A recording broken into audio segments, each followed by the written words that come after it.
Olá, dando continuidade à nossa aula sobre medidas resumo, falando hoje sobre tendência e dispersão. No último vídeo, nós chegamos à parte na qual falávamos sobre o cálculo da média baseada em uma distribuição de frequências. Vimos aqui já alguns exemplos apenas para relembrar alguns conceitos e chegamos então finalmente à média em uma distribuição de frequências, quando aqui vimos que essa média representada por x traço é igual ao somatório do valor da unidade vezes a sua frequência dividido pela somatória das frequências. Então aqui interrompemos quando chegávamos a este exemplo, né? Um exemplo que nos diz o seguinte: uma psicóloga que trabalha em recursos humanos de uma empresa perguntou aos 20 funcionários qual era o número de filhos em idade escolar. Os dados estão apresentados na tabela abaixo, o número de filhos em unidade escolar dos 20 funcionários. Né? Então, a primeira funcionária respondeu 1, a segunda 2, 1, 0, 2, 1, 2, 1, e assim sucessivamente. Então, portanto, aí está representada 20 notações, cada uma de um dos 20 funcionários. Bem, nesse caso, como é feito o cálculo da média em uma distribuição de frequência? Aqui na parte de baixo, inferior da fração, nós temos a soma das frequências. E em cima, essas frequências multiplicada pelo valor da ocorrência. Então vejamos, nenhum filho multiplicado por 6 funcionários, mais 8 funcionários dizendo ou declarando que tem um filho, mais 4 funcionários declarando 2 filhos, um funcionário declarando 3, e assim sucessivamente, até um funcionário declarando 5 filhos. E aqui embaixo, a soma dos funcionários. Né? Então, se eu somar todos, terei 20 funcionários. E aqui a soma da quantidade total de filhos em unidade escolar, chegando à média, portanto, de 1,2 filhos em idade escolar, né, aí na pesquisa realizada pela psicóloga junto ao RH. Então, talvez aqui a primeira novidade em relação ao conhecimento básico, fundamental que temos a respeito do cálculo da média. Uma segunda forma de se calcular a tendência central, um pouco menos utilizada, é a mediana, embora muito recomendada em algumas situações. Né? Nós vimos há pouco que a média representa o centro de equilíbrio do conjunto de dados. Né? Então, se eu imaginar os meus dados como sendo uma nuvem ou uma massa, a média me dá o ponto de equilíbrio, o centro de equilíbrio. Já a mediana, ela ocupa a posição central no conjunto de dados ordenados, ou seja, ela vai separar a minha amostra em duas partes compostas pela mesma quantidade de dados. Então eu vou ter uma quantidade igual de cada lado, independente disso representar ou não o meu centro de equilíbrio, como é o caso da média. Vejamos alguns exemplos para deixar isso um pouco mais claro. Né? Então é importante aqui destacar, né, estar atento que para a identificação da mediana, os dados precisam primeiro ser ordenados em valores crescentes ou decrescentes, tanto faz. Né?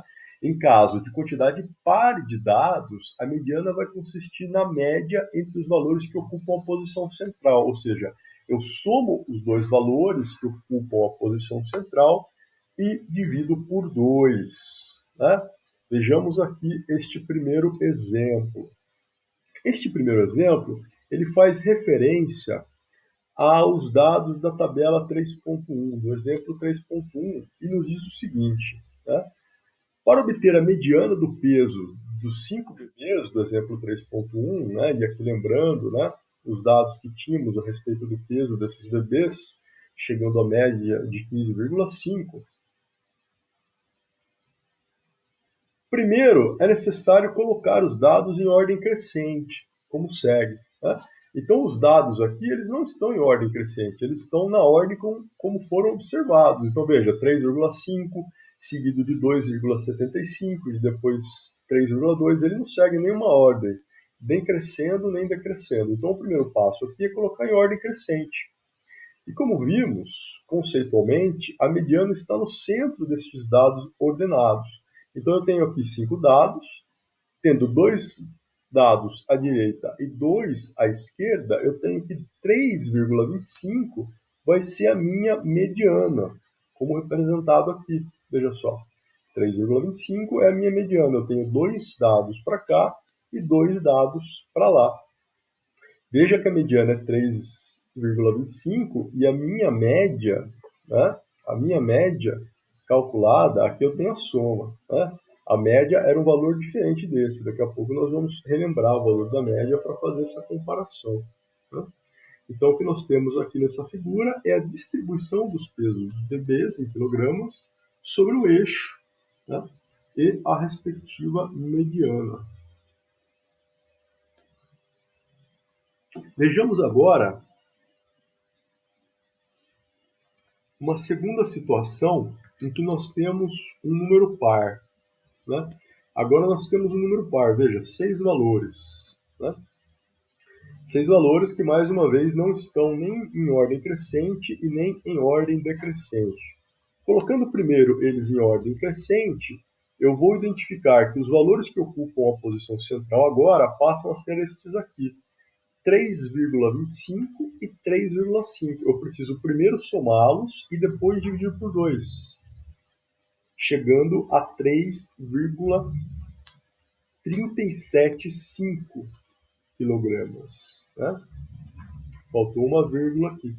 Então, a mediana vai ser, mais uma vez, um ponto que separa para cada lado uma quantidade igual de dados. Tenho 3 dados para a esquerda e 3 dados para a direita.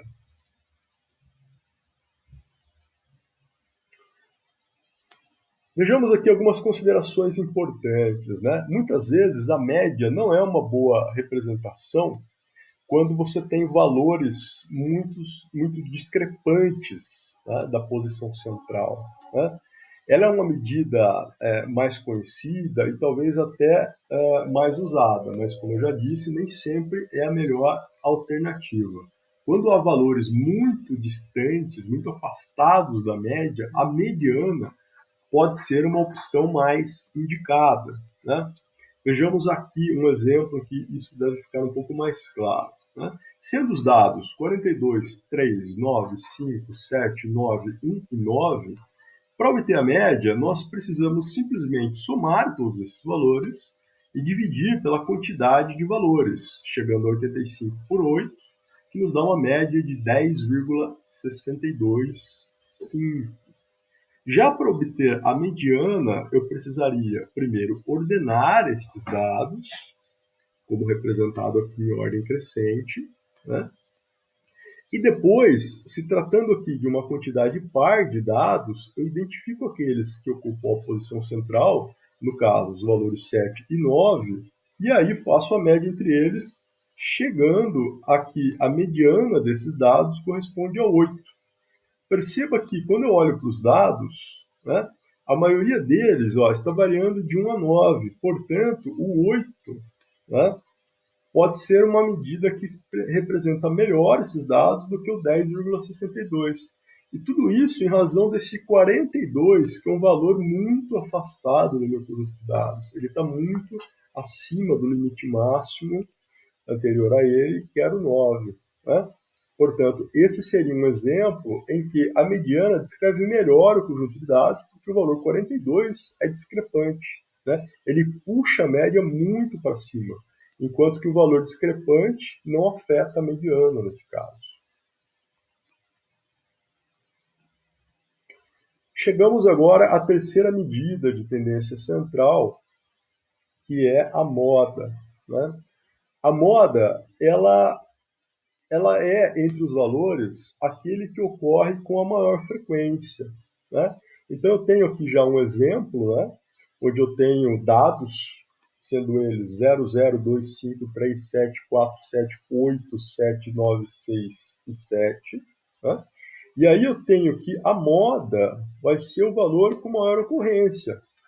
representando graficamente aqui por um gráfico de linhas, já que eu tenho aqui valores e não categorias, já vimos então que isso é um gráfico de linhas e não de barras, é evidente que o 7 agora ele é a moda, porque ele é o valor com maior frequência, né?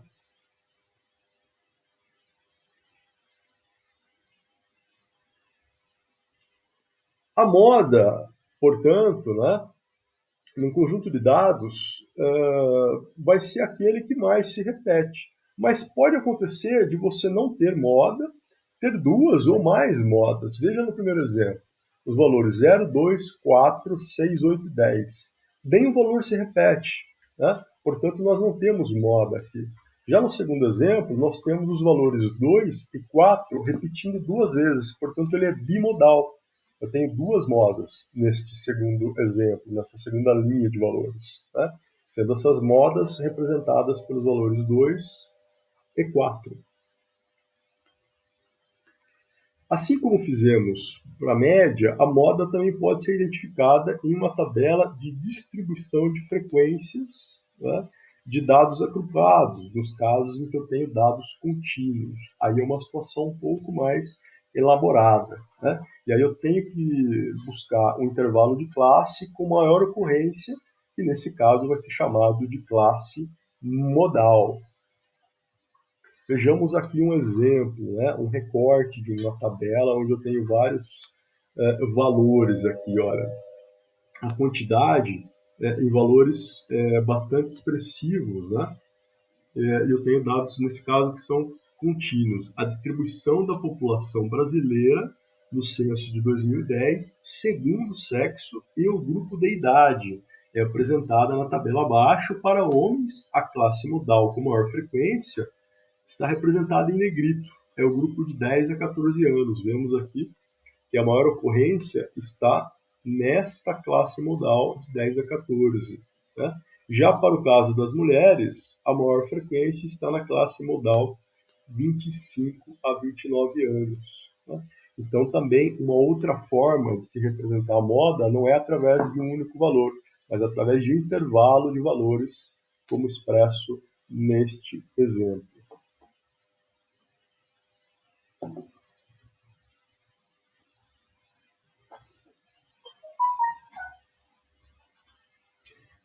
A moda, ela é a única medida de tendência central aplicável a dados qualitativos, né? Uma pergunta que poderia ser feita, né, e que faz todo sentido, é quando que eu aplico a moda, já que a média e a mediana já têm critérios mais ou menos claros, né, de quando optar por uma ou outra. Quando eu tenho dados qualitativos, a única opção que eu vou ter de tendência central é justamente a moda. Vamos ver esse exemplo aqui. Né? Veja os dados da tabela abaixo, onde nós temos o grupo sanguíneo. No caso, o O ocorreu com maior frequência e, portanto, ele passa a ser a moda. Eu tenho o grupo sanguíneo O, né, com 550 de frequência, seguido do grupo sanguíneo A, 456, B e AB. Né? Então, num total de 1.167 casos, a moda vai ser o grupo sanguíneo O. Eu não consigo calcular a média, né, ou a mediana nesse caso. Portanto, é uma situação em que, se tratando de dados qualitativos, a moda vai ser a minha opção em termos de tendência central. Né? E na sequência falaremos ainda sobre dispersão dos dados, quando ali abordaremos mínimo, máximo e amplitude. Tá? Então até daqui a pouco. Forte abraço.